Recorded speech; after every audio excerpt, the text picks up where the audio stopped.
Pemirsa yang diberkati Tuhan, sebelum kita membaca dan merenungkan akan bagian sabda kebenaran firman Tuhan, pembacaan yang terambil dari Kidung Agung pasal 7 ayat 6 dan ayatnya yang ke-7, mari kita berdoa meminta tuntunan Roh Kudus. Kita berdoa. Ya Abah, ya Bapa, ya Tuhan kami Yesus Kristus dan Roh Kudus, terima kasih Tuhan, kami kembali diizinkan untuk membaca dan merenungkan akan firman-Mu.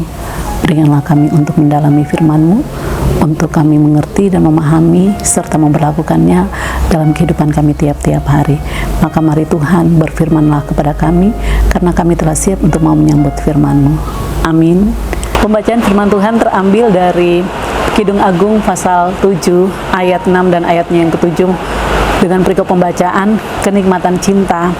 Betapa cantik, betapa menyenangkan engkau, hai tercinta di antara segala yang disenangi. Tinggi badanmu seperti pohon kurma dan buah dadamu gugusan buahnya. Demikian sabda kebenaran firman Tuhan. Pemirsa yang diberkati Tuhan, dari pembacaan ini diberikan tema kenikmatan cinta. Seorang laki-laki dan seorang perempuan yang telah beranjak dalam kedewasaan dengan menjalani pertemanan, dengan saling menyukai dan bertumbuhnya cinta di dalam kehidupan perjalanan mereka, sehingga telah dihentarkan untuk mereka masuk di dalam bahtera rumah tangga, pernikahan kudus yang akan Tuhan berkati dan memberkati mereka. Oleh sebab itu, sang kekasih, seorang pria yang telah memandang sang wanitanya yang sangat cantik, ia menunjukkan suatu apresiasi yang sangat murni dan ia menerima seutuhnya kehidupan kedatangan sang wanitanya yang sangat cantik di dalam kehidupan sang lelaki atau seorang pria yang mencintai wanitanya ini. Oleh sebab itu, pujian ini merupakan suatu pujian yang tulus, pujian yang murni, tanpa berpura-pura dalam mengagungkan akan kecantikan seorang wanitanya, dan ia sangat senang untuk berjalan bersama-sama karena berdasarkan kebaikannya, perhatiannya, kasih sayangnya, dan lain sebagainya yang membawa seorang lelaki itu menyukai, menyenangi seorang perempuan. Oleh sebab itu, kita sebagai perempuan yang telah beranjak ke dalam kedewasaan, marilah kita juga menunjukkan sikap kita di depan suami kita maupun di depan pasangan kita, calon suami kita, untuk selalu mereka senang untuk memuji kita. Dan jangan hanya memuji dari sang lelaki kepada sang perempuan itu di saat-saat masih awal-awal untuk saling mencintai dan awal untuk masuk di dalam bahtera rumah tangga, tetapi biarlah tetap untuk dapat mengagungkan dan memuji itu, karena ketika kehidupan bahtera rumah tangganya diberkati oleh Tuhan, maka kehidupan kita ini juga sebagai mempelai di hadapannya yang juga akan dipuji, diagung oleh Allah kepada kita berdasarkan kehidupan kita yang selalu takut kepada Tuhan dan selalu mau mencari akan wajahnya. Maka ungkapan pujian, ia memandang kita juga diibaratkan seperti pohon korma dan buah dadamu gugusannya.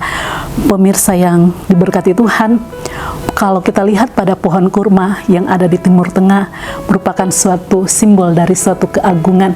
Mengapa? Karena pohon itu terlihat sebagai pohon yang berdiri dalam keteguhan dan kesuburan yang memberi suatu manfaat yang begitu luar biasa yang akan dinikmati. Demikian juga ketika sang kekasih yang tetap berdiri diibaratkan seperti pohon kurma, maka dia akan dinikmati dengan sepuasnya, dan kenikmatan itu akan semakin membawa keterikatan cinta mereka itu semakin terikat, perjalanan hubungan mereka yang tanpa ada yang bisa untuk mau memisahkan dan menggoyahkan akan iman mereka, karena mereka tetap saling mencintai. Pemirsa yang diberkati Tuhan, maka marilah kita sebagai anak-anak Tuhan yang hidup untuk mau dipuji oleh Tuhan, bawalah dirimu ditata oleh firman, dibentuk oleh firman, supaya banyak orang senang untuk memandang kehidupanmu yang selalu menyatakan kasih kepada sesama dan juga kasih kepada Allah, yang hidup selalu takut kepada Tuhan dan melakukan akan setiap perintah-perintah Tuhan, sehingga ia mengatakan kita adalah pengantinnya dan kita juga adalah anak-anaknya yang memiliki janji dan berkat hidup yang selalu akan merasa aman, nyaman, dan tenang, dan penuh kebahagiaan dan keharmonisan itu berasal bersama-sama dengan Allah kita. Tuhan yang mempunyai firman memberkati kita. Amin. Mari kita berdoa. Bapa, terima kasih Tuhan Yesus, Kau begitu baik dalam kehidupan kami. Bapa tidak pernah meninggalkan kami. Oleh sebab itu, pimpin dan tuntun, lindungi dan sertai kami senantiasa. Ajarlah kami untuk saling mencintai dengan ketulusan, tanpa ada kepura-puraan. Dan Tuhan, ikat cinta kami dengan tali cinta kasih-Mu yang begitu mesra dan indah, sehingga kami tetap berjalan dengan penuh kebahagiaan. Terima kasih Tuhan, inilah doa kami. Haleluya, amin. Shalom, Tuhan memberkati.